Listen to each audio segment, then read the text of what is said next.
بسم اللہ الرحمن الرحیم۔ السلام علیکم ساتھیوں، رائزنگ اسلام میں آپ سب کو خوش آمدید۔ کربلا سیریز کے ساتھ آپ کی خدمت میں حاضر ہیں۔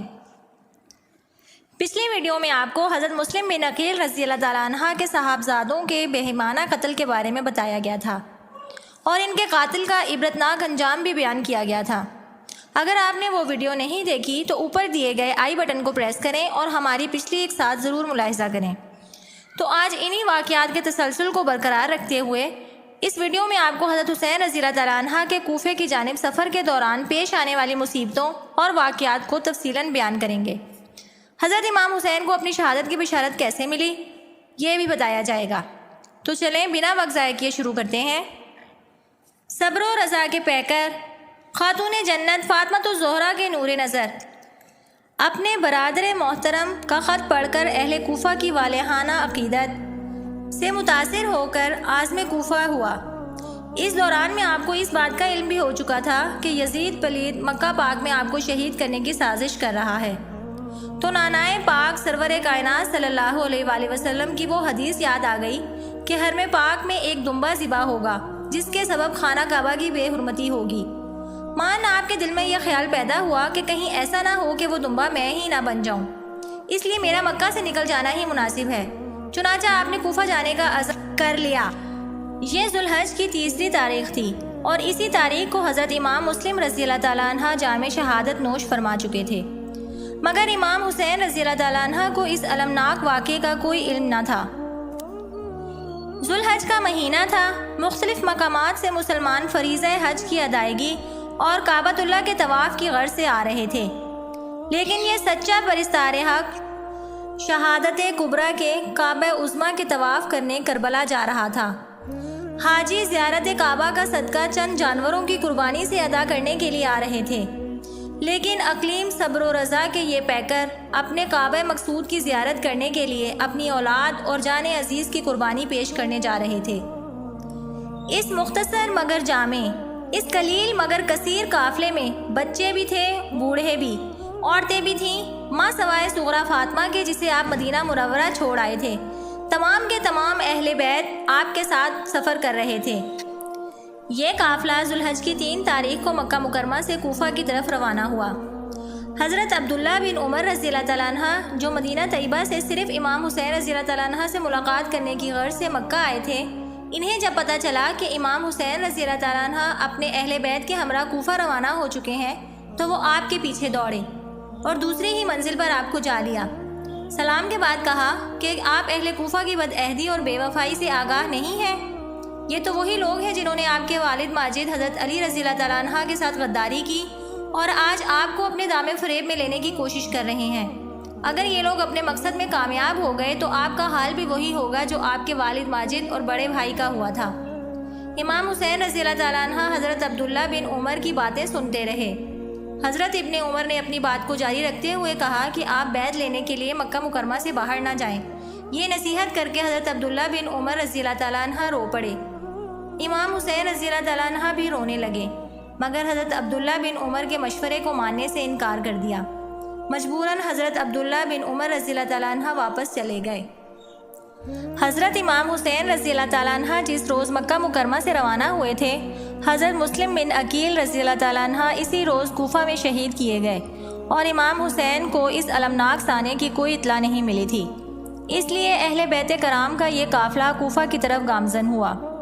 ادھر شامی حکومت کو جب آپ کی روانگی کی اطلاع مل چکی، چنانچہ یزید نے دمشق سے ابن زیاد کو لکھا کہ حسین بن علی مکہ مکرمہ سے روانہ ہو چکے ہیں، انہیں عراق نہ پہنچنے دو۔ امام حسین رضی اللہ تعالیٰ عنہ جب مقام سالبیہ میں پہنچے تو اس مقام پر آپ کو حضرت مسلم بن عقیل رضی اللہ تعالیٰ عنہ اور حضرت ہانی بن عروہ کی شہادت کی المناک خبر ملی۔ اس زمن میں بعض مورخین تحریر کرتے ہیں کہ حضرت امام حسین رضی اللہ تعالیٰ عنہ ابھی مقام زرود میں ہی تھے اور اگلی منزل کے لیے روانہ ہونے کے بارے میں سوچ رہے تھے کہ رات کے وقت آپ نے ایک انتہائی خوفناک خواب دیکھا۔ خواب میں دیکھا کہ ایک خون کا دریا ہے جس میں مسلم رضی اللہ تعالیٰ عنہ اور ان کے دونوں بچے ڈوب رہے ہیں۔ یہ خواب کیا تھا؟ درد و الم کا ایک پیغام تھا۔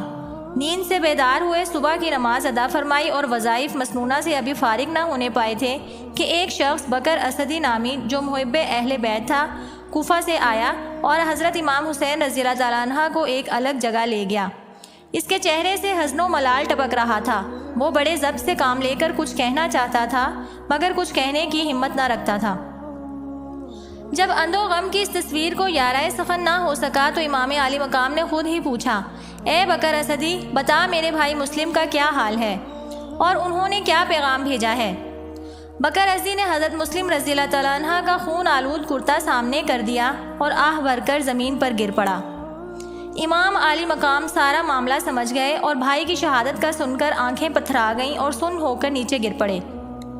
کچھ وقفے کے بعد ہوش آیا اور بکر اسدی سے حضرت مسلم رضی اللہ تعالیٰ عنہ کی شہادت کا پورا واقعہ سنا تو آنکھوں نے موتی لٹانا شروع کیے اور زبان سے انا للہ و انا الیہ راجعون پڑھا۔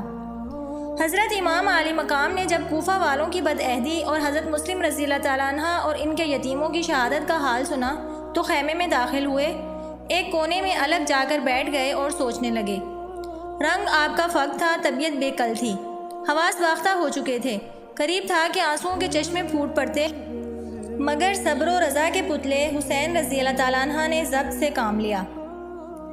تاریخ نگار تحریر کرتے ہیں کہ امام حسین رضی اللہ تعالیٰ عنہ کا قافلہ جب مقام سالبیہ میں ٹھہرا ہوا تھا تو حضرت امام حسین رضی اللہ تعالیٰ عنہ اپنی بہن کے زانوں پر سر مبارک رکھے ہوئے سو رہے تھے۔ یکایک آپ کی آنکھ کھل گئی اور آنسو جاری ہو گئے۔ آپ کی بہن نے دریافت کیا کہ کیوں بھائی، اس قدر ہراساں کیوں ہو؟ کیا کوئی خواب دیکھا ہے؟ آپ نے فرمایا کہ ہاں، میں نے ابھی جناب رسول صلی اللہ علیہ وآلہ وسلم کو خواب میں دیکھا کہ وہ تشریف لائے ہیں اور مجھ سے فرما رہے ہیں کہ اے حسین، اب تم ان قریب درجہ شہادت پاؤ گے اور ہمارے پاس گلشن فردوس میں آؤ گے۔ زبالہ میں قیام کے دوران جب امام حسین رضی اللہ تعالیٰ عنہ نے یہاں سے آگے کی طرف روانگی کا ارادہ فرمایا تو روانہ ہونے سے قبل صبح کے وقت آپ نے اہل قافلہ سے فرمایا کہ جس قدر پانی اکٹھا کر کے ساتھ لے سکتے ہو ساتھ لے لو تاکہ یہاں سے آگے روانہ ہوا جائے۔ اہل قافلہ نے آپ کے حکم پر عمل کیا اور پھر قافلے نے زبالہ سے آگے بڑھ کر بطن عقبہ میں قیام فرمایا۔ اس جگہ پر بنو اکرمہ کا ایک شخص ملا۔ اس نے حضرت امام حسین رضی اللہ تعالیٰ عنہ سے پوچھا کہ آپ کہاں جا رہے ہیں؟ آپ نے حال بیان کر دیا۔ اس نے کہا کہ آپ کو خدا کی قسم دیتا ہوں آپ پلٹ جائیے، واللہ برچھیوں تلواروں میں چلے جا رہے ہیں۔ جن لوگوں نے آپ کو بلایا ہے اگر آپ کو جنگ و جدال کی زحمت سے بچا لیتے خود ہی سب کام درست کر چکے ہوتے۔ اس کے بعد آپ جاتے تو قرین مصلحت تھا۔ آپ نے جو حال بیان کیا میں تو اس صورت میں نہ کہوں گا کہ آپ جائیے۔ آپ نے جواب دیا، اے بندہ خدا، میں جانتا ہوں جو رائے تم نے دی وہی ٹھیک ہے، لیکن مشیت ایزدی سے چارہ نہیں۔ اس کے بعد آپ نے قافلے کو روانگی کا حکم دے دیا۔ حضرت امام حسین رضی اللہ تعالیٰ عنہ کا قافلہ راستے کی منزلیں طے کرتا ہوا کوفہ کی طرف چلا جا رہا تھا، جبکہ دوسری طرف عبید اللہ بن زیاد نے عمرو بن سعد بن ابی وقاص کو رے کی حکومت پر نامزد کر دیا تھا۔ ساتھ ہی اس نے حر بن یزید تمیمی کو 1000 لشکر کے ساتھ روانہ کیا کہ وہ گشت کرے اور امام حسین کے قافلے کو روکے۔ اس قسم کی صورتحال میں امام حسین اپنے قافلے کے ہمراہ مقام شراف تک پہنچ گئے جو کہ عراق کا سرحدی مقام تھا۔ امام عالی مقام کا قافلہ مقام شراف سے آگے بڑھا تو محرم 61 ہجری کا آغاز ہو چکا تھا۔ محرم کی پہلی تاریخ کو جبکہ آپ کوہ ذی چشم کے دامن میں پہنچ کر خیمہ زن ہوئے، حر بن یزید تمیمی 1000 لشکر کے ساتھ آپ کو گرفتار کرنے کے لیے آ پہنچا۔ دوپہر کا وقت تھا، دشمن کے گھوڑے اور سارے آدمی بہت پیاسے تھے۔ حضرت امام عالی مقام نے سب کو پانی پلایا۔ غالباً اسی ہمدردی کے سبب حر آپ سے کچھ کہنے کی جرت نہ کر سکا۔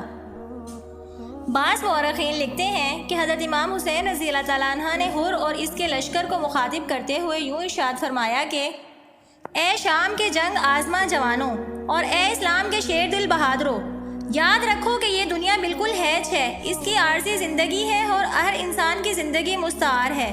یہ زمین اور یہ آسمان سب اللہ تعالیٰ کے قبضہ قدرت میں ہیں۔ وہ جو چاہتا ہے کرتا ہے اور جو چاہے گا کرے گا۔ کسی کی مجال نہیں کہ وہ اس کے کارخانہ قدرت میں دخل دے، بے شک وہ ہر چیز پر قدرت رکھتا ہے۔ اے لوگوں، تم اچھی طرح جانتے ہو کہ میں خود یہاں نہیں آیا ہوں، بلکہ اہل کوفہ کے متواتر خطوط نے مجھے روانہ ہونے پر مجبور کیا ہے اور میں اپنے اہل بیت کے ہمراہ یہاں آ پہنچا۔ اب اگر تم لوگ اپنے قول و اقرار پر قائم ہو تو میں تمہارے ساتھ اطمینان کے ساتھ کوفہ جانے کو تیار ہوں، اور اگر میری اطاعت اور اپنے عہد و پیما پر پشیمان ہو تو مجھے کہہ دو اور میں کسی اور طرف چلا جاؤں۔ آپ کا خطاب سن کر حر نے کہا کہ مجھے ان خطوط کی بابت کچھ معلوم نہیں ہے۔ جناب عالی مقام نے وہ خطوط خیموں سے منگوائے اور حر کے سامنے ڈال دیے۔ حر نے انہیں آواز بلند پڑھنا شروع کر دیا۔ اس مجمع میں بہت سے لوگ ایسے تھے جن کے نام ان خطوں میں موجود تھے۔ وہ لوگ سر جھکا کر سراسیمہ بیٹھ گئے اور کچھ جواب نہ دے سکے کہ اسی اثنا میں ابن زیاد کا ایک سپاہی آیا اور حر کو ایک خط دیا۔ حر نے پڑھا تو اس میں لکھا تھا کہ حسین ابن علی رضی اللہ تعالیٰ عنہ کو ایسی جگہ ٹھہرا دے جہاں گھاس اور پانی نہ ہو۔ حر نے وہ خط امام حسین رضی اللہ تعالیٰ عنہ کو دیا اور کہنے لگے کہ اب بتائیے میں کیا کروں۔ اگر حکم یزید اور فرمان ابن زیاد کے خلاف کرتا ہوں تو جان کا خوف ہے، اور اگر آپ کے ساتھ سختی روا رکھتا ہوں تو ایمان کا خوف ہے۔ آپ نے یہ وہ خط دیکھ کر اپنے ہاتھ سے پھینک دیا اور اس کا جواب نہ دیا اور خاموشی اختیار فرمائی۔ یہ دیکھ کر حر نے جناب امام عالی مقام کو اپنے لشکر سے علیحدہ لے جا کر سمجھایا کہ یا ابن رسول اللہ، میرے ہاتھ ٹوٹیں اگر میں آپ پر تلوار اٹھاؤں، اور میری آنکھیں پھوٹیں اگر میں غلط نظروں سے آپ کی طرف دیکھوں۔ جب میں آپ کی گرفتاری کے لیے آ رہا تھا تو جنگل کی ہر جڑی بوٹی کی طرف سے مجھ پر لعنت کی جا رہی تھی، اور ملہم غیب مجھے جنت کی بشارت دے رہا تھا۔ اب میں سخت پریشان ہوں، لشکر میرے ساتھ ہے، اس لیے بظاہر آپ کے ساتھ ہمدردی سے پیش نہیں آ سکتا۔ مصلحت یہ ہے کہ ہمارے آپ کے لشکر تھوڑی دور آگے چلیں۔ آپ بسبب اہل بیت اپنا لشکر میرے لشکر سے کچھ دور ٹھہرائیں، اور جب رات کے وقت میرے لشکر والے سو جائیں تو آپ اہل بیت اطہار کو لے کر راتوں رات کسی طرف روانہ ہو جائیں۔ صبح کے وقت جب آپ کو نہ پائیں گے تو کوس دو کوس تلاش کر کے واپس کوفہ کی طرف چلے جائیں گے۔ امام حسین رضی اللہ تعالیٰ عنہ نے حر کے اس مشورے کو قبول کیا اور اسے دعا دے کر اس کے لشکر کے ساتھ اس جگہ سے آگے چلے۔ جب رات ہوئی اور لشکر ایک جگہ پر ٹھہرا، امام حسین رضی اللہ تعالیٰ عنہ کا قافلہ بھی وہاں پر رکا۔ لشکر حر کے سپاہی جب نیند کی آغوش میں چلے گئے تو آپ اپنے قافلے کے ساتھ شمال کی طرف روانہ ہو گئے۔ امام عالی مقام کا قافلہ ابھی کچھ دور تک ہی چلا تھا کہ حر کے سپاہی راستہ روک کر کھڑے ہو گئے اور کہا کہ اس جگہ سے آگے آپ نہیں جا سکتے۔ آپ نے پوچھا کہ یہ کون سی جگہ ہے؟ بتایا گیا کہ اسی جگہ کو کربلا کہتے ہیں۔ جب آپ نے یہ سنا کہ اس مقام کا نام کربلا ہے تو فرمایا، اچھا، کرب و بلا کی یہی منزل ہے۔ پھر آپ اپنی سواری سے اترے اور قافلے والوں سے فرمایا کہ خیمے یہاں پر نصب کر دیے جائیں۔ یہ 2 محرم 61 ہجری کا روز تھا۔ عمرو بن سعد کو جب قاصد نے آ کر حضرت امام حسین رضی اللہ تعالیٰ عنہ کے آنے کے مقصد کے بارے میں بتایا تو ابن سعد نے یہ سوچ کر کہ شاید حضرت امام حسین رضی اللہ تعالیٰ عنہ اور عبید اللہ بن زیاد کے مابین کوئی مصالحت کی صورت نکل آئے، ایک خط ابن زیاد کے نام لکھ کر بھیجا جس میں تحریر کیا، جب میں یہاں آ کر حسین رضی اللہ تعالیٰ عنہ کے مقابل اترا تو ایک قاصد کو ان کے پاس بھیجا۔ ان سے میں نے پوچھا کہ آنے کا کیا مقصد ہے اور وہ کیا چاہتے ہیں، کس چیز کے طلبگار ہیں۔ انہوں نے اس کا جواب دیا کہ اس شہر کے لوگوں نے مجھے خط لکھے، میرے پاس ان کے قاصد آئے اور اس بات کے خواستگار ہوئے کہ میں یہاں آؤں، میں چلا آیا۔ اب میرا آنا اگر ان کو ناگوار ہے اور قاصدوں سے جو کچھ انہوں نے کہلا بھیجا تھا اب اس کے خلاف ان کی رائے ہو گئی ہے تو میں واپس چلا جاؤں گا۔ ابن زیاد کو یہ خط جب سنایا گیا تو اس نے اس خط کے جواب میں ابن سعد کو لکھا، تمہارا خط ملا، جو کچھ تم نے لکھا ہے معلوم ہوا۔ حسین رضی اللہ تعالیٰ عنہ سے کہو کہ یزید بن معاویہ سے وہ خود اور ان کے تمام ساتھی بیعت کریں، اگر انہوں نے بیعت کر لی تو پھر ہم جیسا مناسب سمجھیں گے کریں گے۔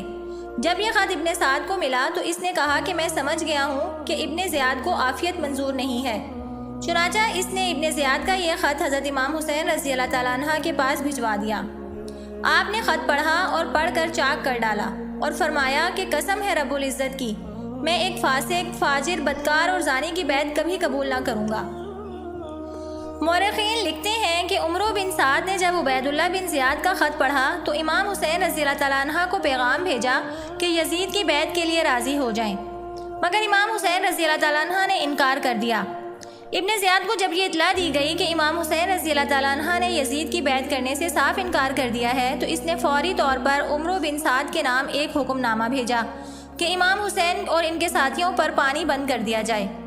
ابن زیاد کا حکم پہنچتے ہی عمرو بن سعد نے عمرو بن حجاج زبیدی کی قیادت میں 500 سوار دریائے فرات پر بھیج دیے اور انہیں تاکید کر دی کہ حضرت امام حسین اور ان کے ساتھیوں تک پانی کا ایک قطرہ بھی نہ پہنچنے پائے۔ ابن زیاد نے اپنے حکم کے ساتھ ہی حسین ابن نمیر، شیس بن رئی اور شمر ذی الجوشن کو ایک لشکر جرار کے ساتھ عمرو بن سعد کی کمک کے لیے روانہ کر دیا تھا۔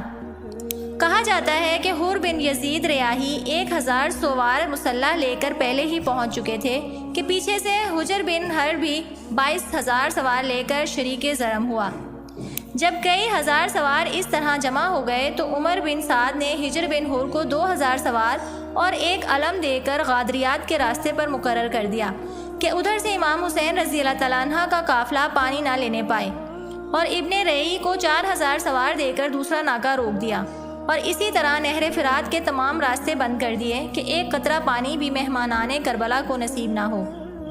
محرم کی 3 تاریخ تھی کہ آپ کو خیمے اٹھانے کا حکم ملا۔ اس وقت امام عالی مقام نے مزاحمت کرنا مناسب نہ سمجھا، اس خیال سے کہ شاید کوئی مصالحت کی راہ نکل آئے، اور احباب کو خیمہ اٹھا لینے کا حکم دیا۔ آپ کے پاس کچھ پانی بند مشکیزوں میں موجود تھا۔ 7ویں محرم تک وہ استعمال کرتے رہے، لیکن 7ویں محرم کی شام کو ایک قطرہ آب بھی پانی نہ بچا۔ آسمان آتش برسا رہا تھا، ریگزار کرب و بلا بھٹی کی مانند تپ رہا تھا۔ پیاس کی شدت سے خیمے سے العطش العطش کی صدائیں بلند ہو رہی تھیں۔ ننھے بلک رہے تھے، جوان تشنہ لب تھے۔ امام عالی مقام نے سوچا کہ اس حالت میں کنواں کھدوایا جائے، لیکن کوشش کے باوجود کنواں کھودنے پر پانی کا ایک قطرہ بھی دستیاب نہ ہو سکا۔ آپ نے رضا الہی کے سامنے سر خم کر دیا اور صبر و رضا کا مجسمہ بن گئے۔ ابن زیاد کے حکم پر امام حسین رضی اللہ تعالیٰ عنہ اور آپ کے ساتھیوں پر پانی بالکل بند کر دیا گیا تھا۔ کوئی صورت پانی کے حصول کی دکھائی نہ دیتی تھی۔ چلچلاتی دھوپ اور پیاس کی شدت، موسم اور پھر وہ بھی گرم، گرمی اور پھر عرب کی گرمی، صحرا اور پھر عرب کا صحرا، خدا ہی جانتا ہے کہ خانوادہ نبوت پر کیا گزری ہوگی۔ دور دور تک کسی شجر و گیا کا نام نہیں، نہ گھاس ہے نہ جھاڑیاں، نہ کوئی تالاب ہے نہ جھیل، حد نظر تک ریت ہی ریت نظر آتی ہے، جو آفتاب کے بلند ہوتے ہی صحرا کو کرۂ نار بنا دیتی ہے۔ ذرے ذرے سے آگ نکلتی ہے، تمازت آفتاب دوپہر کے وقت ہر طرف انگارے دہکا دیتی ہے۔ اس جھلسا دینے والے میدان اور اس بے آب و گیا صحرا میں یہ مظلوم قافلہ اس حالت میں رہا کہ 3 شبانہ روز سے کسی تنفس کو بھی پانی کا ایک قطرہ نہ نصیب ہوا۔ وہ فضا جہاں چند گھنٹے بھی انسان کا پانی کے بغیر زندہ رہنا مشکل تھا، جہاں دن بھر آگ ہی برستی رہتی تھی، باد سموم کے جھونکے چنگاریاں اڑائے پھرتے تھے، آفتاب دھوپ اور حدت کے سوا نیزے پر رہتا تھا، جہاں پناہ دینے کے لیے کوئی درخت نہ تھا، ریت کے پہاڑ اڑتے پھرتے تھے، پورا دوزخ کا نمونہ تھا۔ اس فضا میں اہل بیت اطہار کے خیمے نصب تھے۔ عام فوجی ہوتے تو یہ سب کچھ برداشت بھی کیا جا سکتا تھا، لیکن یہ تو وہ بزرگ و جلیل ہستیاں تھیں جن کی زندگیاں پورے عیش و سرور کے ساتھ گزری تھیں۔ نانا بھی فرما روا تھے، باپ نے بھی خلافت کی تھی، بھائی بھی حکمرانی کرتا رہا، خود حسین کو بھی بنو ہاشم کی سرداری کا شرف تو اب بھی حاصل تھا۔ ہر چھوٹے بڑے کی نگاہ میں آپ کی عزت تھی، کبھی بھی مصیبتوں سے پالا نہ پڑا تھا، کبھی اندھیری راتیں نہ دیکھی تھیں، زندگی ہمیشہ چاندنی میں ہی بسر کی تھی۔ پہلی مرتبہ پڑی تھی اور ایسی پڑی تھی کہ ہاتھی بھی ہوتا تو چنگاڑ اٹھتا۔ انسان کتنا بھی قوی اور مضبوط کیوں نہ ہو، پھر انسان ہے، گوشت پوست کا بنا ہوا ہے، احساس رکھتا ہے، تکلیف محسوس کرتا ہے۔ بھوک پیاس تو انسان کی ابتدائی ضروریات ہیں۔ ایسی ضروریات تو ہر قوی سے قوی تر انسان کو پریشان کر دیتی ہیں۔ ایک تو آپ ویسے بھی دور دراز کا سفر کرتے چلے آ رہے تھے، اس لیے تھکے ہوئے تھے، ابھی دم نہ لینے پائے تھے کہ پیاس والی مصیبت آ پڑی۔ پینے کے لیے قطرہ آب بھی میسر نہ تھا، سب کے حلق سوکھ گئے تھے، عورتوں کی چھاتیوں میں دودھ خشک ہو گیا تھا، آنکھیں اندر دھنس گئی تھیں، رخسار پچک گئے تھے، صورتیں سوال بن گئی تھیں۔ بچوں کا بلکنا سن کر کلیجہ منہ کو آتا تھا، رفقا کی خاموشی جگر میں ناسور ڈال رہی تھی، گرمی سے دماغ پگھل رہا تھا، مگر صبر و رضا کے پیکر امام حسین رضی اللہ تعالیٰ عنہ اللہ تعالیٰ کی رضا پر راضی تھے۔ حضرت امام عالی مقام نے خیمے میں جا کر دیکھا کہ خواتین کا پیاس سے برا حال ہے، بچے تڑپ رہے ہیں، شیر خوار بلک رہے ہیں، تو خود باہر نکلے اور عالم بیزاری میں حضرت عباس کو حکم دیا کہ تم 30 سوار اور 20 پیدل لے کر دریا پر پہنچو، مشقیں ساتھ لے جاؤ اور جتنا پانی ممکن ہو لے آؤ اور کسی کی پرواہ نہ کرنا۔ حضرت عباس رضی اللہ تعالیٰ عنہ حکم پا کر مردانہ وار آگے بڑھے۔ نافع بن حلال علم لیے ہوئے سب سے آگے بڑھ گئے۔ ابن حجاج کہنے لگا، کون ہے؟ آؤ، کیوں آئے ہو؟ نافع نے کہا، ہم تو یہ پانی پینے آئے ہیں جس سے تم لوگوں نے ہمیں محروم کر دیا ہے۔ کہا، پی لو۔ کہا، حسین رضی اللہ تعالیٰ عنہ کو اور ان کے انصار کو دیکھتا ہوں کہ پیاسے ہیں، بغیر ان کے واللہ میں بھی اس کا ایک قطرہ نہ پیوں گا۔ پھر باقی سب لوگ بھی اس کے سامنے آئے۔ ابن حجاج نے کہا، ان لوگوں کو پانی پلانا ممکن نہیں، کیونکہ ہم اس مقام پر اسی لیے متعین کیے گئے ہیں کہ ان کو پانی نہ لینے دیں۔ نافع کے ساتھ والے جب آ گئے تو انہوں نے پیادوں سے کہا، اپنی اپنی مشکیں بھر لو۔ پیادے دوڑ پڑے، سب نے مشکیں بھر لیں۔ ابن حجاج نے اپنے ساتھیوں کے ساتھ ان پر حملہ کیا۔ یہ دیکھ کر عباس بن علی رضی اللہ تعالیٰ عنہ اور رافع بن حلال رضی اللہ تعالیٰ عنہ نے بھی ان پر حملہ کیا، سب کا منہ پھیر دیا، پھر اپنے خیموں کی طرف واپس جانے لگے۔ پیادوں سے کہا، نکل جاؤ، اور خود دشمنوں کو روکنے کے لیے ٹھہرے رہے۔ عمرو بن حجاج نے اپنے ساتھیوں کے ساتھ پھر ان پر حملہ کیا۔ نافع بن حلال نے ابن حجاج کے ساتھیوں میں سے ایک پر نیزے سے وار کیا۔ نیزے کی شدید ضرب سے وہ ہلاک ہو گیا۔ حضرت عباس رضی اللہ تعالیٰ عنہ اور ان کے ساتھ جانے والے مشکیزیں لے کر امام حسین کی خدمت میں حاضر ہوئے۔ جس وقت حضرت عباس رضی اللہ تعالیٰ عنہ علمدار ساتھیوں سمیت مشکیزوں میں پانی بھر لانے میں کامیاب ہو گئے اور ابن سعد کا لشکر انہیں روکنے میں ناکام رہا، تو سب اہل بیت میں خوشی و مسرت کی ایک لہر دوڑ گئی۔ سب نے وضو کیے، مصلے بچھائے اور سر بسجود ہو گئے۔ رات کا وقت سر پر آیا تو امام عالی مقام نے بطور تمام حجت ابن سعد سے گفتگو کرنا چاہی۔ چنانچہ آپ نے قاصد کے ذریعے ابن سعد کو بلوا بھیجا۔ وہ چند آدمی لے کر آ گیا۔ ادھر امام عالی مقام حضرت عباس رضی اللہ تعالیٰ عنہ اور علی اکبر کے ہمراہ ملاقات کے لیے وہاں پہنچ گئے۔ آپ نے ابن سعد سے فرمایا، اے ابن سعد، بہت افسوس ہے کہ تم حضرت سعد کے بیٹے اور میرے قرابت دار ہو کر مجھے قتل کرنے کے لیے میدان میں نکل آئے ہو۔ مجھے معلوم ہے کہ تم دنیا کے لالچ میں پھنس کر ایسا کر رہے ہو، لیکن یہ یاد رکھو کہ یہ دنیا فانی ہے، تمام مال و دولت یہیں رہ جائے گی۔ تم خواہ مخواہ حقیر دنیا کے بدلے دنیا و آخرت کی رسوائی مول لیتے ہو۔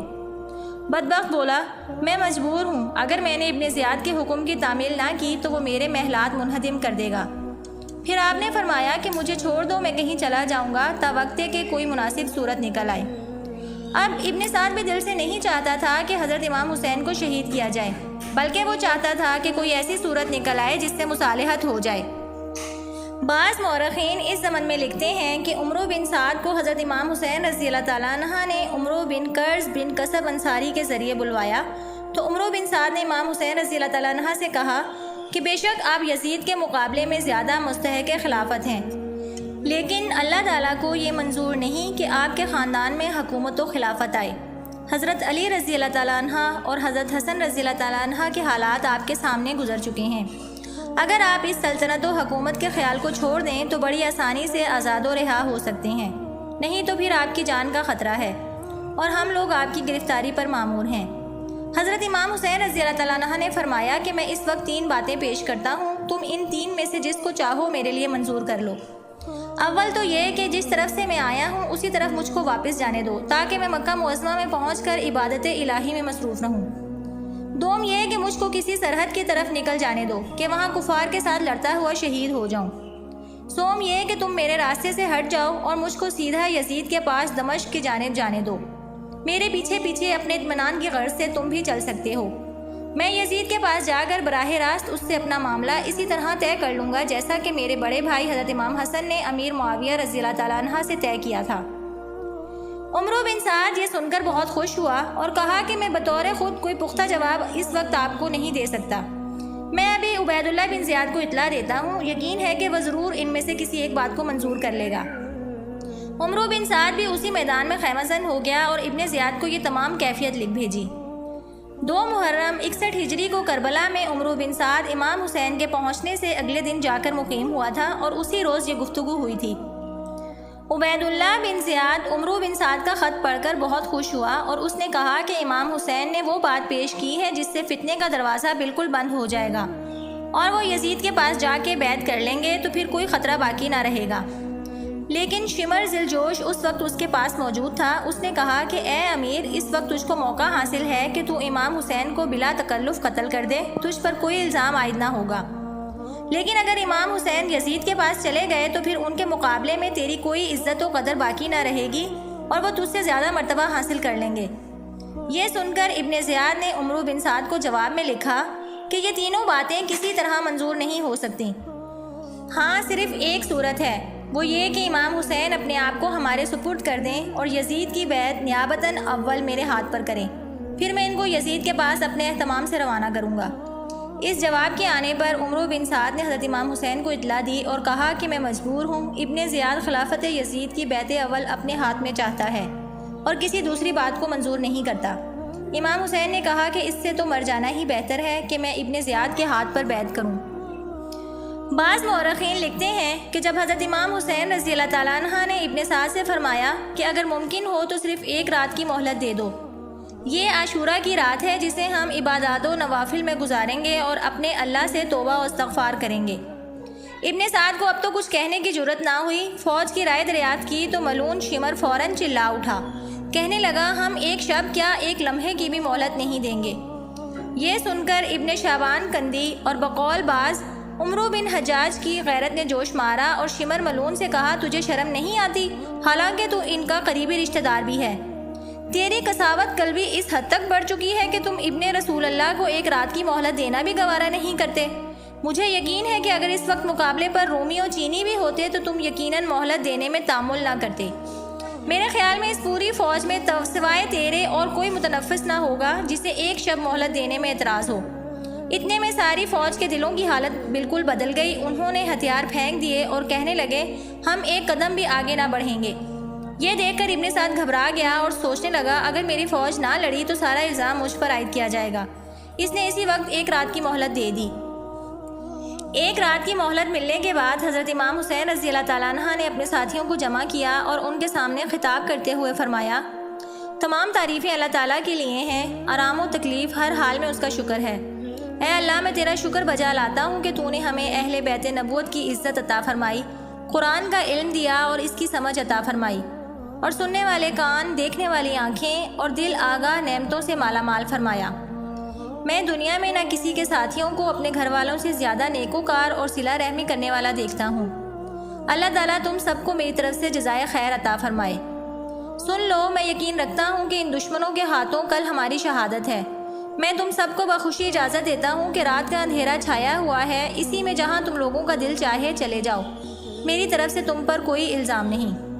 یہ لوگ میرے قتل کے در پہ ہیں، جب مجھے قتل کر لیں گے تو پھر کسی دوسرے کی طرف متوجہ نہیں ہوں گے۔ امام عالی مقام کی یہ تقریر سن کر سب سے پہلے حضرت عباس رضی اللہ تعالیٰ عنہ، پھر آپ کے دوسرے بھائی، بیٹے، بھتیجے اور بھانجے سب نے بیک زبان کہا کہ ہم اس لیے چلے جائیں کہ آپ کے بعد زندہ رہیں۔ اللہ تعالیٰ ہمیں ایسا برا دن نہ دکھائے۔ امام عالی مقام نے پکار کر کہا اے اولاد عقیل، مسلم رضی اللہ تعالیٰ عنہ کا قتل تمہارے لیے کافی ہے، تم چلے جاؤ، میں اجازت دیتا ہوں۔ ان لوگوں نے کہا اللہ کی قسم یہ ہم سے ہرگز نہ ہوگا، بلکہ ہم آپ کے ساتھ اپنی جانیں آپ پر قربان کر دیں گے۔ اللہ تعالیٰ ہمیں وہ زندگی نہ دے جو آپ کے بعد ہو۔ حضرت مسلم بن عجوسہ اسدی کھڑے ہوئے اور کہا ہم آپ کو چھوڑ کر چلے جائیں، ہم سے ہرگز نہیں ہو سکتا۔ اللہ کی قسم میں ان دشمنوں سے نیزے کے ساتھ جنگ کروں گا، یہاں تک کہ میرا نیزہ ان کے سینوں میں ٹوٹ جائے گا، اور تلوار چلاؤں گا جب تک کہ اس کا قبضہ میرے ہاتھ میں رہ سکے گا۔ اللہ کی قسم اگر میرے پاس ہتھیار نہ ہوں گے تو میں پتھر مار مار کر دشمنوں سے لڑوں گا، اور اس طرح میں اپنی جان آپ پر نچھاور کر دوں گا۔ حضرت سعد بن عبداللہ رضی اللہ تعالیٰ عنہ نے کہا اللہ کی قسم آپ کا ساتھ چھوڑ کر ہم نہیں جائیں گے جب تک کہ اللہ کی بارگاہ میں یہ ثابت نہ کر دیں کہ ہم نے محبوب خدا کے محبوب نواسے کی کیسی حفاظت کی ہے۔ خدا کی قسم اگر مجھے یہ معلوم ہو کہ میں قتل ہو جاؤں گا اور پھر زندہ کیا جاؤں گا اور پھر جیتے جی جلا دیا جاؤں گا اور میری راکھ ہوا میں اڑا دی جائے گی، اور اسی طرح 70 مرتبہ میرے ساتھ ہوگا، پھر بھی میں آپ کا ساتھ نہ چھوڑوں گا، اور یہ تو ایک ہی مرتبہ قتل ہونا ہے، پھر اس کے بعد دائمی عزت ہے جو کبھی ختم ہونے والی نہیں ہے۔ حضرت زہیر بن قیس نے کہا اللہ کی قسم میں تو یہ چاہتا ہوں کہ قتل کیا جاؤں، پھر زندہ کیا جاؤں اور پھر قتل کیا جاؤں، ایسے ہی میرے ساتھ 1000 مرتبہ ہو، مگر اللہ تعالیٰ آپ کو اور آپ کے نوجوانوں کو بچا لے۔ غرض یہ کہ اسی طرح آپ کے تمام ساتھیوں نے اپنی اپنی عقیدت اور جانثاری ظاہر کی، اور سب کا مطلب یہ تھا کہ یہ ہرگز نہیں ہو سکتا کہ ہم آپ سے جدا ہو جائیں، بلکہ ہم اپنے ہاتھوں، اپنی گردنوں اور اپنی پیشانیوں سے آپ کو بچائیں گے، یہاں تک کہ اپنی جانیں آپ پر قربان کر دیں۔ اس کے بعد آپ اور آپ کے تمام ساتھیوں نے نماز و دعا اور توبہ و استغفار میں ساری رات گزاری اور اس کے ساتھ ہی خیموں کی پشت پر خندق کھود کر لکڑیاں بھر دیں تاکہ جنگ کے وقت ان میں آگ لگا دی جائے تو دشمن آگ سے حملہ نہ کر سکے۔ عاشورہ کی شب حضرت امام حسین رضی اللہ تعالیٰ عنہ خیموں کی حفاظت کے انتظامات کرنے کے بعد ذکر الہی میں مشغول ہو گئے، ساری رات عبادت و ریاضت میں گزاری۔ تاریخ کے اوراق میں لکھا ہے کہ سرخیل اہل بیت و عطرت جویائے حقیقت سید الشہرا حضرت امام عالی مقام نے ساری رات عبادت میں گزاری۔ جب آسمان پر سپیدہ نمودار ہوا تو آپ نے فرزندان ارجمن سیدنا علی اکبر کی جانب دیکھا اور فرمایا، بیٹا نماز فجر کے لیے اذان دو۔ سیدنا علی اکبر شبیہ مصطفیٰ صلی اللہ علیہ وآلہ وسلم نے اذان دی۔ علی اکبر کی پرسوز و دلپذیر آواز سن کر آواز مصطفیٰ یاد آ گئی۔ مجاہدین نے جب شہزادہ علی اکبر کی آواز کو سنا تو نماز کی ادائیگی کے لیے حسب دستور پانی کی ضرورت محسوس ہوئی۔ تشنگی بجھانے کے لیے تو ایک قطرہ آب نہ ملے تو وضو کرنے کے لیے پانی کہاں تھا؟ قادر مطلق کی یہ قدرت کاملہ کی ایک واضح دلیل ہے جو واقع کربلا سے ملتی ہے، وہ یہ ہے کہ مسلمانوں تو دونوں طرف تھے، لیکن ان میں فرق یہ تھا کہ ایک طرف تو صرف نام ہی کے مسلمان تھے، لیکن دوسری جانب وہ مسلمان تھے جن کے متعلق قرآن نے کہا کہ یا ایھا الذین آمنوا۔ ایک طرف کے مسلمانوں نے شراب و کباب میں رات بسر کی، لیکن دوسری طرف کے مسلمانوں نے عبادات و نوافل میں رات گزاری۔ نماز فجر کی ادائیگی کے بعد آپ نے بارگاہ الہی میں نہایت خشوع و خضوع کے ساتھ بآواز بلند یہ دعا مانگی، اے اللہ مجھے ہر مصیبت میں تجھ پر بھروسہ ہے اور ہر تکلیف میں تو میرا سہارا ہے۔ مجھ پر جو مصائب و نوائب تھے ان میں تو ہی میرا پشت پناہ تھا۔ غم و اندوہ کے انبوں میں دل کمزور پڑ جاتا ہے، کامیابی کی تدابیر ناکام پڑ جاتی ہیں اور رہائی کی صورت معدوم ہو جاتی ہے، دوست ساتھ چھوڑ دیتے ہیں اور دشمن شماتت کرتے ہیں۔ میں نے ایسے نازک وقت میں سب کو چھوڑ کر تیری طرف رجوع کیا، تجھی سے اس کی شکایت کی اور مدد مانگی۔ تو نے مصائب کے بادل چھانٹ دیے، تو ہی ہر نعمت کا والی، ہر بھلائی کا مالک اور ہر آرزو کا منتہا ہے۔ تو ساتھیوں، آج کی ویڈیو کا یہیں اختتام کرتے ہیں، اگلے واقعات انشاءاللہ جلد ہی آپ تک پہنچائیں گے۔ ہمارا مقصد مستند ذرائع سے تحقیق کر کے اسلامک ہسٹری آپ تک پہنچانا اور نیکیاں حاصل کرنا ہے۔ تو دوستو، اگر آپ محرم الحرام کے واقعات سننا چاہتے ہیں تو ہمارے چینل رائزنگ اسلام کے ساتھ جڑے رہیں۔ رائزنگ اسلام کو سبسکرائب کریں اور ساتھ بنے بیل آئیکن کو بھی پریس کریں تاکہ ہماری نئی آنے والی سبھی ویڈیوز آپ تک سب سے پہلے پہنچیں۔ جزاک اللہ۔ اللہ تعالیٰ آپ کا حامی و ناصر ہو، دعاؤں میں یاد رکھیے گا۔ ملتے ہیں پھر اگلی قسط میں انشاءاللہ تعالیٰ۔ اللہ حافظ۔